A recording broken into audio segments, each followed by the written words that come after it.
Broadcasting Region 1. This is BBS.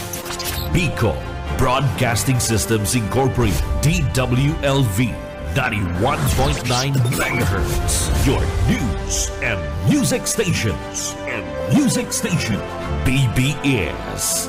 Basta Bareta. Sigurado. Alas 6:52. Hali sa BBS News Center Naga. Uyan ang mga nagbabaga. Fresco. Mga baretang sigurado. Ini ang BBS Primetime News.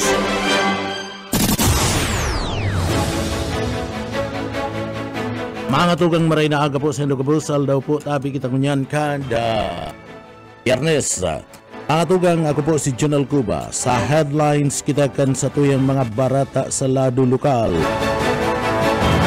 Mga parauma, nagtiripon ka sudma sa paagiman kan implementing agency kan rise ka competitiveness enhancement fund.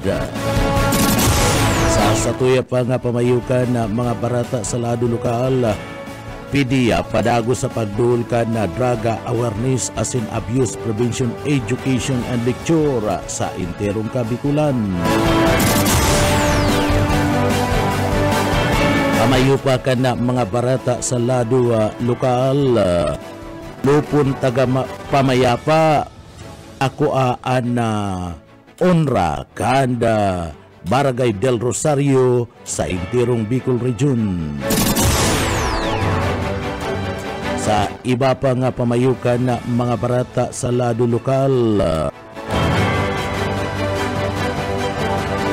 LTFRB sa Bicol, daipaman makapuon kan pagdakop kan mga unconsolidated na mga public utility vehicle urog na anda mga jeep.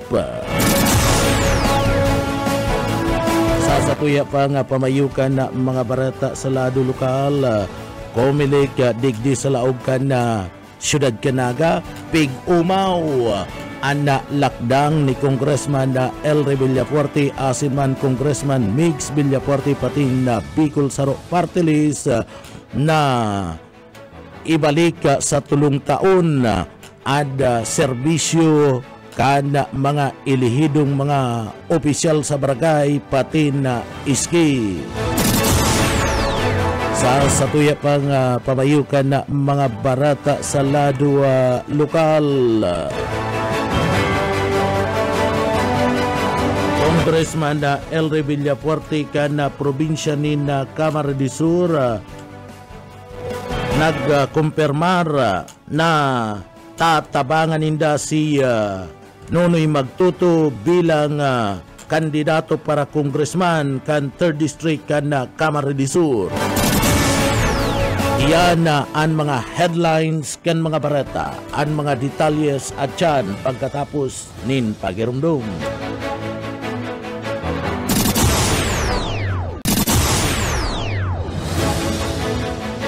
Mga tugang liwat maray na aga po sa Indogabus. Ngunyan sa detalyes na kita kan sa tuyang mga barata, ako po si Jonal Cuba.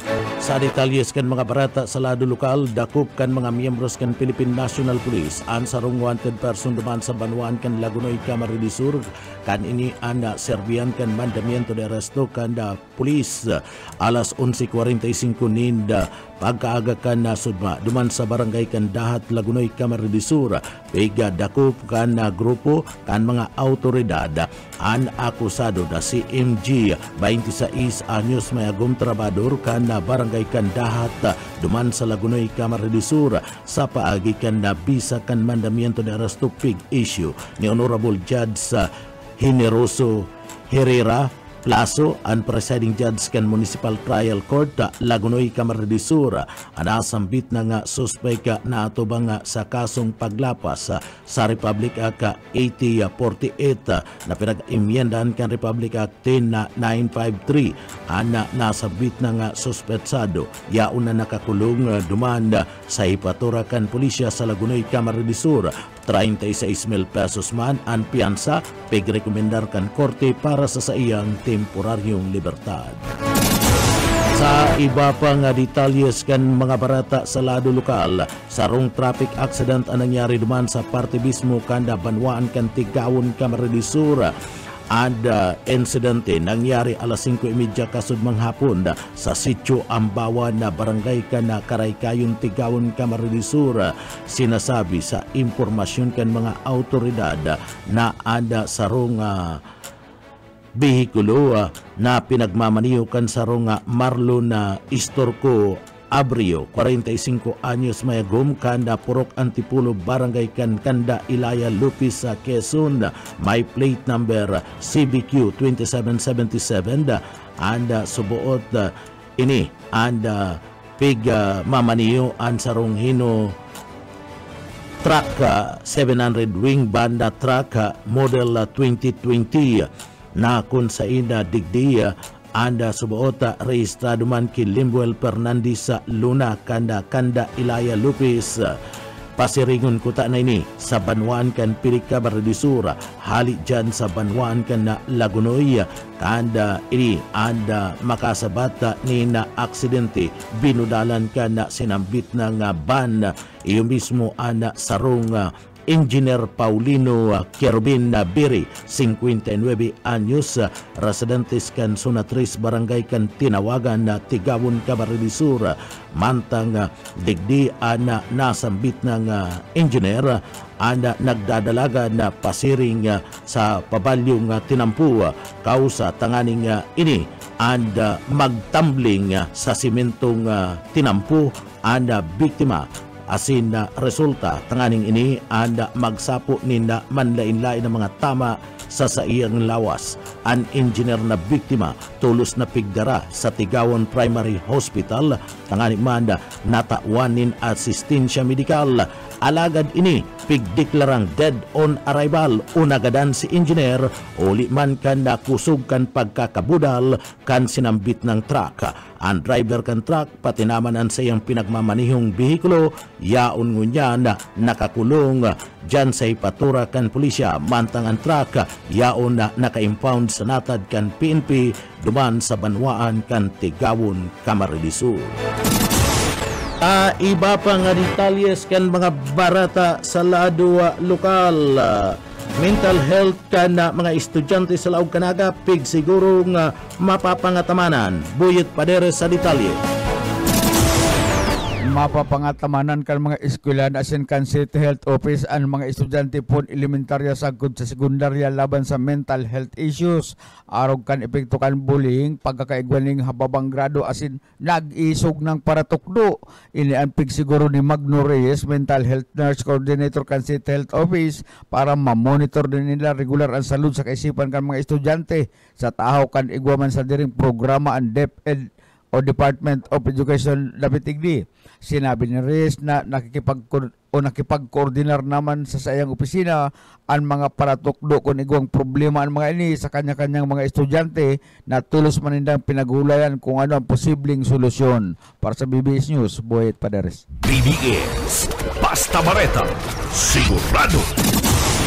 Sa iba pang detalyes kita kan mga barata sa lado lokal, sarong aksidente sa trapiko ang nangyari dyan sa Banwaan kan Balatan, Camarines Sur. Nagresulta kan pagkakagadan kan sarong estudyante asin pagkakairido kan mga lunad kini. Nangyari ang insidente bandang alas 10 nin pagkaaga naman sa Suna 1 o Suna 4 barangay kan na Kabanbanan na Balatan na Camarines Sur. Sa report kan mga autoridad, pinagmamaniho kan tsuper na si Manuel Nagalis Ilagrimas, 59 anyos, kada barangay kan na Tandaay na Buwa, Camarines Sur. Ang sarong public utility vehicle o Isuzu jeepney na may plate number IBA 8615 ana nasambit ng jeep gikan sa parte mismo kanda Balatan na Camarines Sur, pasiringon kuta na sa Banwaan kan na Nabuwa, Camarines Sur. Alagad pag-abot kani sa lugar kanda sinabing insidente ini ang nawaraan subuot ni Naprino kausa tanganing mag-rampay ni sa riprap asin Borobalintong ana sinambit ng jeep resulta tangani nga magsapo ni na pagkakairido anda mga lunad kaniya dyan sa parte mismo kan jeep pigdararaan na mga lunad kan jeep dyan sa parte mismo kan Tancholing Hospital sa siyudad kan Iriga para manda lapatan ni na magkakadigong asistensya medikal manta nga sa sinambit na nga aksidente binawian ni na buhay ana sarong estudyante matapos na subuot ini anda magalukso sa nasambit ng jeep anda estudyante nakakabit sa sinambit ng pampasayrong jeepney asinda ini kan mawaranin na kontrol luminokso naging kausa kan sa iya nga kagadanan. Iba pa nga detalyes kana sa tuya pa nga mga barata pagitangunyanda sa lado lokal. Provincial Fire Marshal kana Camarines Sur nagpapadagos-dagos sa paglibot-libot sa mga fire station kan kada banwaan. Mike Gravito sa detalye. Gani subuot masiguro ang pagiging listo asin kahandaan kan mga estasyon kan mga bumbero sa probinsya ni Camarines Sur. Mayong untok asin bali wala ang Provincial Fire Marshal, Fire Senior Superintendent Attorney Hyacinth Graida Rabel na pinagigibo kaining paglibot sa 5 distrito sa probinsya. Iyan tangan isa ng bisitahon ang mga Bureau of Fire Protection Station. Pinagibo kan opisyal ang pagbisita sa mga burbunoan. Tanganing hilingon asin sukulon ang kapasidad asin kapabilidad kan sa indang mga personahes sa BFP sa kada banwaan apera sa indang mga personahes na ikipagampangan man ang Provincial Fire Marshal sa mga alkalde sa kada banwaan. Iyan tangani na makipag-dialogo iyan para masiguro na nakalapat ang sa indang mga safety protocols, emergency response strategies, maging ang sa indang resource allocation sa lambang munisipyo urog na sa panahon na igwanin mga responding pinagigibo. Apera kay ini mautuan kan opisyal na magkaigwa nin marhay na relasyon sa lambang mga local government unit para pang maging pusog sa indang veto sa pag-serve sa mga namamanuan dugang pa. Padagos man subuot na narireparo kan opisyal ang mga kagamitan kan sa indang mga bombero arog kan mga fire trucks asin sa indang mga emergency gears kada nagbibisita siya sa lambang istasyon. Apwera kani nasukol man ni Provincial Fire Marshal Hyacinth Graida Mirabel ang tibay kan sa indang mga personahes kung tiwala ini na syerto porsyento na magigibo ng tama kan sa indang mga pag-iriba ang sa indang trabaho na sigarduhon ang pagiging salbado kan komunidad na sa indang pinagsisilbihan urog na ang lambang mga namamanuan. Para sa serbisyo publiko, si Mike Gravito, Basta Bareta, sigurado. BBS, Basta Bareta, sigurado. Sa iba pang detalyes kan mga barata sa lado lokal, nagtiripon kasudma ang mga implementing agency kan RISE Competitiveness Enhancement Fund, RISE Extension Service Program, RCF, REPS, para manda sa Technical Working Group TWG meeting sa Agricultural Training Center. Kabali naman ang Bicol, dyan ginibo sa Regional Office No. 5 kana San Agustin da Pilik Camarines Sur kan Departamento kan Agrikultura. Kamauutan kan sinambit ng pagtitiripon iyon na maisulong asin matukar ang mga kinakaipuan ng mga proseso kan RCEP, REPS na kung sain makakatabang sa mga parauma asin na mamonitor man ang respetibong ahensya ang nasambit ng mga programa na sa indang pinagtutulod para sa pagpapatalubo kan maray na produksyon kan agrikultura sa Bicol. Digdi kaya anda naandal anda grupo kan mga opisyalis kan Departamento kan Agrikultura na posibleng magkaigwanin problema sa supply kan produksyon din na bagas pag-abot kan bulan kan Agosto sagkod na nga bulan kan September. Kaya digdi pinagtututukan ninda na mas pang mapakaray ang proseso asin manda ang pagkakaigwa nin amay nin pagtatanom sa parte mismo kanda Bicol Region. Naglalaom ang grupo na sa meeting na ini magkakaigwa nin maray na aniya asin na maray na produksyon and bagas digdi sa laog kan Bicol Region kabali na ang probinsya kan Camarines Sur na kung sain saro sa nagtataw nin dakulang kontribusyon sa supply nin paroy. Iba pang detalyes kan mga barata sa lado lokal. Naga City Population and Nutrition Office tinatawanin atensyon ang mga teenage pregnancy. Daryl Banyas sa detalye. Iwat nagpagirumdom ang City Population and Nutrition Office kan Syudad ni Naga kan mga rason kung taano tahigot ang kampanya kan gobyerno kontra sa teenage pregnancy. Apera sa realidad na mayo pang kakayahan pinansyal ang mga hobenes para sa gastusan sa pagbabados asin man pag-ataman nin aki tinawandoon kan sinabit ng opisina kung gurano kadelikado para sa rong teenager ang amay na pagbados. Sigon sa opisina, ang kapasidad kan hawak kan sarong adolescent day pa man da preparado para sa pagbados kung kaya pwede ining magresulta sa manaylain na komplikasyon sa salud. Saro sa mga common na resulta kaini, iyo ang malnutrisyon, urog na kun day man matatawanin magkakanigong atensyon asin pag-ataman ang hobi na ina, asin man ang umboy. Pero sa physical na o dapat da subuot na rumdumon kan mga hobenes ang sa indang emotional asin man mental na kapasidad. Dagdag na bareta sa lado lokal, Daryl Banyas, Basta Bareta, sigurado. BDS Basta Bareta, sigurado.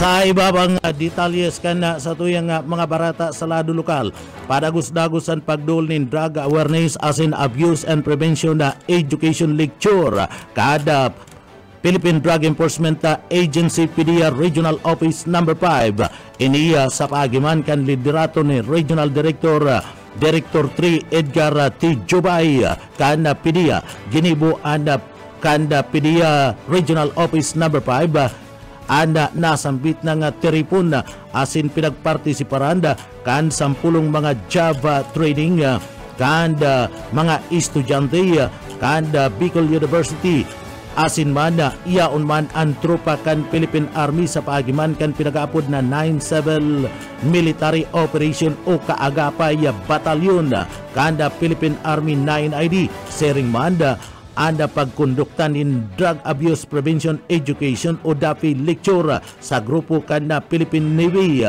Sering mada kay banandigdi ang bagong Abre Institute of Technology Incorporated ada nasambit ng teripon asin na lecture and training pinagpartisiparan man kana mga estudyante asin iskalar na nagigikan sa TISDA Bicol. Iba pang detalyes kana sa tuya pang mga barata sa lado lokal. Mga makina na taukan Departamento kan Agrikultura sa Bicol dakulang tabang para maiangat ang gusi kan mga parauma sa Kabikulan o kaisminda sa detalye. Dakulang tabangan sa mga parauma asin na organisasyon na anda pagka at kakaigwakan na mga makina na nagtatao sa mga parauma man mga organisasyon igdi sa Bicol Region kabali na ang probinsya ni na Camarines Sur sa report ka Department of Agriculture inot nang nakapag-distribuer nin ribo-ribong mga makina arog kan na palay ang planting machine ang harvester ang tractor seringman landmaster na konsay nini an inot na bat subot an inot nang ipinag-distribuer sa Manila ina organisasyon asin kooperatiba igdi sa Bicol Region mantang kadakulan naman ngunyan ang mga makinang nag-araputan arog kan harvester, tractor, landmaster asin na palay planting machine na nakatalaan na i-distribute man sa iba pang mga grupo na makakatabang subot ang mga machine ini sa pagtaunin na ayuda sa mga parauma asin na makapagdagdag sa pagtipon asin pag-imbak ni na mga paroy asin maibalik sa dating Gloria ang Bicol Region asin Camarines Sur sa paagi kan paglangkaw kan ani kan mga paroy o mga produkto sa intirong Runakan, Kabikulan. Dagdag na bareta sa lado lokal, Oscar Esmenta. Basta bareta, sigurado. DDS Basta Bareta, sigurado.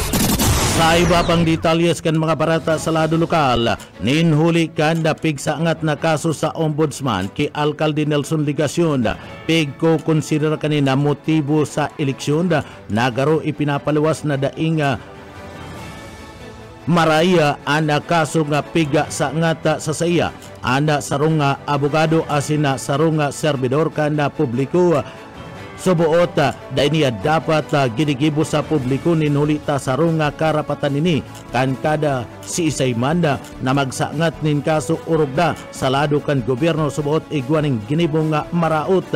Pinapailing lang ka na alkalde na gabos subuot na aksyon kontra sa iyang unyan konektado na naman sa politika na maski bako man ngani iyo ang tinatawan doon ka na sambit ng alkalde dawa ngani para man lang sa karahayan ka na mga taga-syudad Kanaga na gustong malinawan ang mga kaso na isinasangat laban sa nasabing alkalde. Bilang abogado subuot asin alkalde kan syudad Kanaga dapat gamino o gamiton anda boses kan mga namamanuan sa pagtulod kan maray na padalagan sa parte mismo kan syudad bakong gamiton sa pagsadiring mga intereses na bako gabus na mga political karahayan kan syudad anda dapat dagibon asin dapat na ipahiling kan administrasyon bakong puro pagtuyaw duman sa nagtutuyaw sa saiya. Iba pa nga detalyes kanda sa tuya pa nga mga barata pakitangunyad sa lado lokal. Sa iba pa nga barata sa lado lokal. Sa iba pa nga detalyes kanda sa tuyang mga barata sa lado lokal. Kung sa parte kan Commission de Eleksyon o COMELEC digdi sa laog kad na syudad kan na Naga anda haputon sarong magayon na lakdang anda House Bill 10334 na figa file ni Congressman Elry Villafuerte asin Congressman Migs Villafuerte sa Bicol. Iyan dapit manda sa pidaga sasabing subuot pagtao ninda kadagdagan na termino para man sa mga barangay asin na SK eleksyon. Ini anda pinagakumpirmar mismo kanda pamayukan na COMELEC digdi sa laog ka na syudad Kanaga abogado Maiko Julia kanda COMELEC Naga sinabi kani na magayon asin maraya anda bill na ini asin na makakatabang bako lang sa parte mismo kanda mga barangay opisyal tanganing magibuninda anda sa indang serbisyo o ang mga programa na itutulod kana sa indang administrasyon kundi dakulang tabang man sa parte kan mga opisyal kana COMELEC tanganing makapagpreparar kan gabus na mga requirements o reglamentos para sa nasabing eleksyon. Uya ang parte kan mga pahayag na yan ni Attorney Maiko Julia kan COMELEC Naga. Sa side po ng COMELEC, magayon po yan proposal na bill ni Congressman Elry tapos Migs. Siyempre next year baga ang schedule tang 2025, May 2025 national election. December pa lang, December barangay SK election. Sa parte ng COMELEC talaga medyo mapagal talaga yan. Siyempre sa government magastos. Pagkatapos pa lang siyempre May election. Tapos siyempre masubmit kami katong mga SOSE by June. Pagkatapos mapa-registration na naman kita. Pirang bulan lang, July, August, pwede registration ticket lang ang time para maka-anet mga SK tas other mga voter. Tapos, medyo mapagal talaga sa parte ng COMELEC kung sarong iwang election sa sarong taon. Mapagal yan, tas magastos sa gobyerno. Tapos, sabi nga ito mga nag-incumbent pa niya ng mga barangay SK official, 2 years and 2 months lang ang sa indang termino. Medyo kulang po itong na to. Makapasarma po ang bill, di mali po yan na bareta man. Makapasal po itong bill, may postpone sa 2026 ang election para po at least magka-prepanggal ang COMELEC. Tapos artiyan kan mga pahayag ni Attorney Maiko Julia kanda COMELEC Naga Sa entrevista kan Radyo Banat ni Benji Rivera kung saan pigo umaw kani nasarong magayon na lakdang anda bill na pinag-file ni Congressman Elry Villafuerte, Congressman Mix Villafuerte asin kan Bicol Saro na maipospond anda eleksyon kanda barangay sa 2025 asin gibo na ini sa 2026 bilang pagdagdag nin saro pang tauda termino kan mga barangay official asin iski official. Sa iba pa nga detalles kana sa tuyang mga barata sa lado lokal, ano ang naitabang ni Mayor Nelson Ligacion kan Siyudad Canaga sa 3rd District kan Camarines Sur para maisip kanina magdalagan bilang congressman kan 3rd District kan Camarines Sur. Ini anda saro sa mga kaaputan ni Congressman Elry Villafuerte kan 2nd District Camarines Sur Ligacion. Si Ligacion ang nagdudulok ng unyada sa mga tao sa mga taga 3rd District kan probinsya kan Camarines Sur tangani na magagad nin suporta asin magpabisto sa plano kaning pagdalagan bilang congressman. Alagad sa tao kan sa iyang planong ini mayo manintabang na naitao sa mga taga 3rd District imbis pigpadipisilan pangani ang mga taga 3rd District asinda digdi ada sumuot dinagdagan pangani nin gastusan sa oral daw arog na sana kanda day pagtugot na paagihon ana mga jeepney na biyahe nga pili o kampo sa Panganiban Drive asin Concepcion Pequeña na ini mga taga dyan sa 3rd District kan Camarines Sur.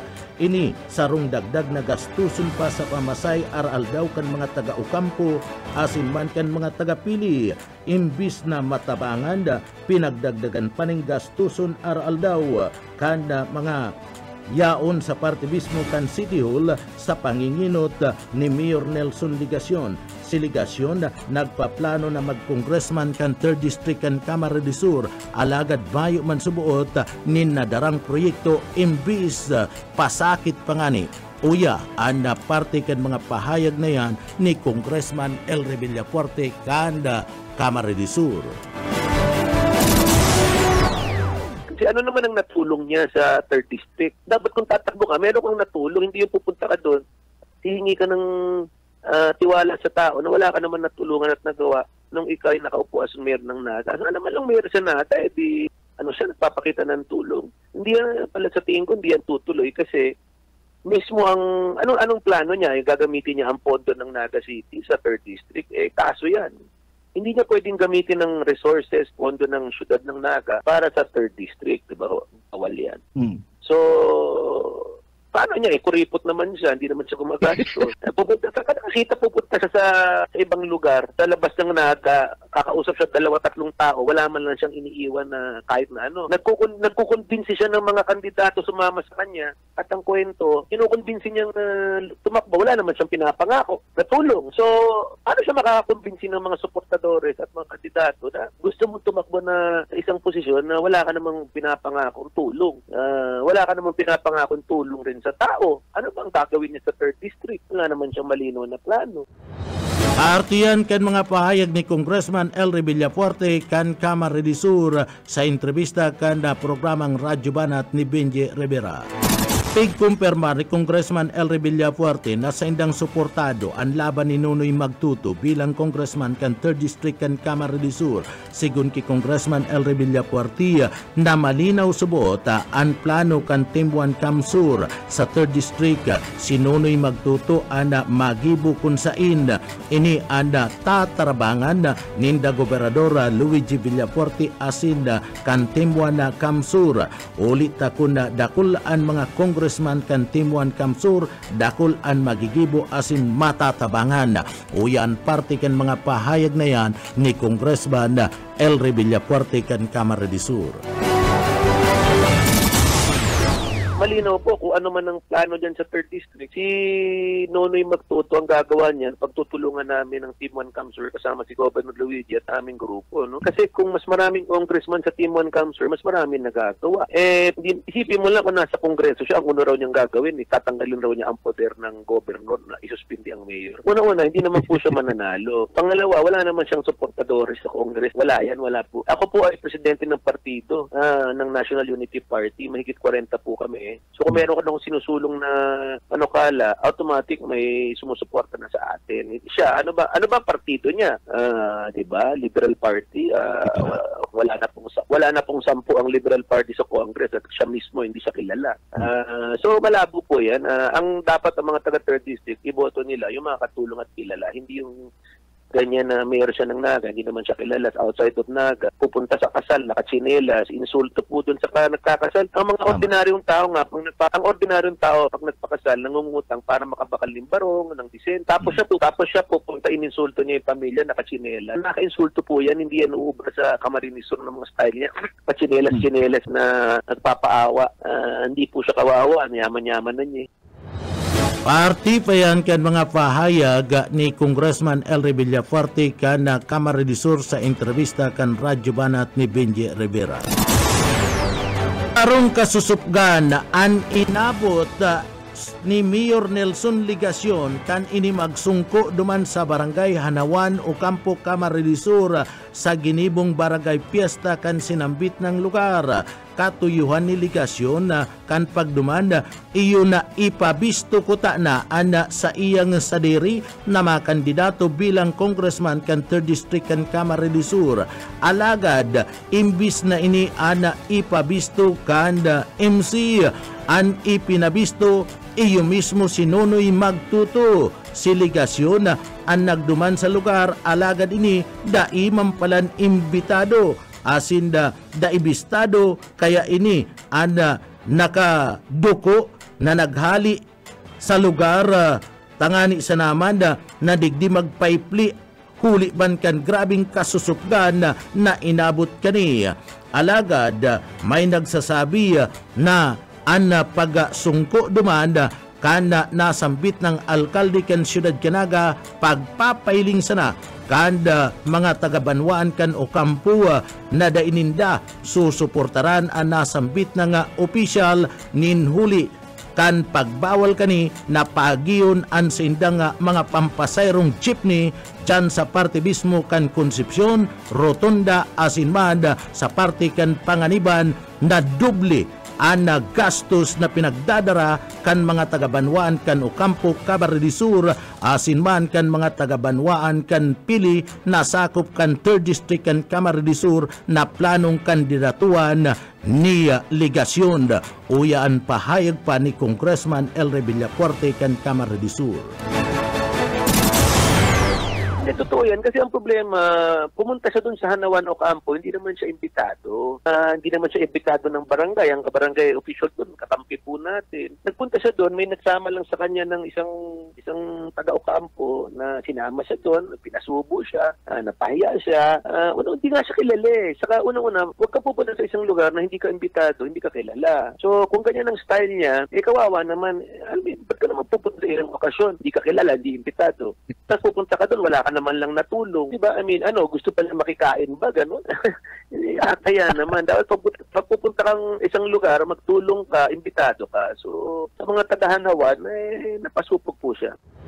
Artiyan kan mga pahayag ni Congressman Elry Villafuerte kan Camarines del Sur.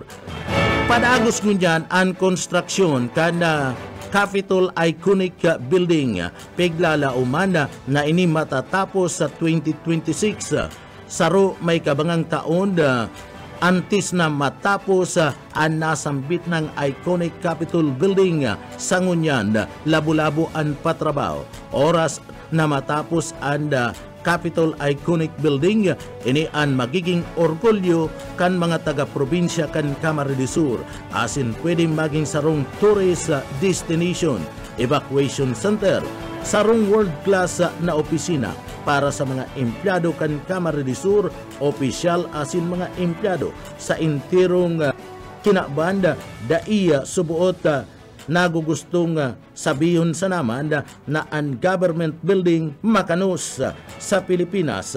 Ang Capitol Iconic Building sa laog mismo kan Kapitolyo Provincial kan Camarines Sur naging inspirasyon kan ibang mga probinsya sa parte kan Pilipinas, kaya dakol na ngunyan ang nagmamauot asin na gustong arugon ang Capitol Iconic Building sa Camarines Sur. Uya si Congressman Elry Villafuerte kan Camarines Sur. Well, tuloy-tuloy po ang ng construction po niyan at hindi po ordinaryong building po yan, iconic yan. Ang pagka-disenyo po dyan ay hindi ordinaryo at palagay ko matatapos po yan siguro mga 2026 pa siguro. May isang taon pa po yan dahil may kulang pondo pa, so dapat mapondohan po sa 2025 budget. So, mga 1.5 years pa po yan at ang importante po tuloy-tuloy at matatapos po. At pag natapos po yan, orgulyo po ng mga taga-Camsur yan, magiging tourist destination, evacuation center rin po yan, orgulyo world-class na opisina para sa mga taga-Camarines Sur, opisyales at mga empleyado. So, tuloy-tuloy po yan. Mga 1.5 years pa po. Sa buong mundo po, dapat ang government building, hindi sabihin government, pampubliko ay pangit. Sa Singapore, titira mo maganda sa ibang bansa sa Amerika. Dito sa ating bansa, ang dami na rin gumagawa niyan. Naging inspirasyon po ang ating building na ginagawa sa ibang lugar. Naisip nila, pwede pala. Di ba parang nung gumawa ako ng CWC noon, dami nagbatikos. Ngayon, kung titignan mo sa iba't ibang probinsya, gumagawa na rin sila ng mga tourist destination nung simula nung ginawa ko yung CWC. So, naging ako, orgulyo ko sabihin, naging inspirasyon rin po ang iconic Capitol Building ng Camsur para gayahin po ng ibang lugar na. Kasi hindi naman po ibig sabihin gobyerno, gaya ng eskwelahan, gusto ko nga baguhin ang disenyo ng eskwelahan ng public school. Hindi naman pwedeng public school na simpleng struktura lang. Dapat maganda, may hangin, kung pwede ng pa-airconan yan sa init. Ay dapat ginagawa yan. Yan po ang misconception. Hindi ibig sabihin government funds pangit. Pag government funds dapat mas maganda. Bakit? Dahil ang gumagamit yan pampubliko. Hindi naman dapat pribadong sektor lang ang makatikim ng magaganda at masasiram na mga serbisyo at programa. No? Dapat ang publiko mismo. Titignan mo ang sa Kapitolyo, pag Sabado-Linggo, libo-libo ang tao nag-iikot yan dun sa Lago del Rey. Di ba po, nagbibisikleta, nagpipiknik. Libre po yan. Kung wala kang pera, pwede kang umikot sa Kapitolyo, pasyal-pasyal ka, libre. Maraming puno, masarap ang hangin. Yan po ang ginagawa po natin. Kung titignan mo rin yung bagong basketball court na ginagawa ko sa Kapitolyo, modelo po yan, pilot project, outdoor rubber flooring na court, gagawin din po yan sa buong probinsya. Bakit? Hindi lang covered court ang dapat. Kung outdoor basketball court, gayahin natin yun sa Amerika, na may sound system, may ilaw sa gabi, malambot ang flooring, pwede mag-basketball, volleyball, zumba. So, yan po, basta public na proyekto, pampubliko, gandahan. So, yan po. Kaya naman po, ako natutuwa, ang mga constituente ng Camsur ay tuloy-tuloy yan po ang tiwala sa amin, sa aming pamilya, sa Timuan Camsur. Dahil yan po ang mga programa natin na hiling nila na mamatian nila. Partiyan kan mga pahayag ni Congressman Elry Villafuerte kan Camarines Sur sa entrevista kan programang Radyo Banat ni Benji Rivera. Ang atugang yan ang katiripunan kan mga barata alas 7. Sa pangarang kan sa tuyong mga nakaibanan sa pagkaabot ng mga barata sa Engineering Department, yaon dyan si Sir Stephen Pabis, Chief Engineer Ariel Camarote, ako po si Junel Cuba. Mabalos kan sa idupungan tabay. Salamat po, basta barata, sigurado. PBS Basta Bareta, sigurado.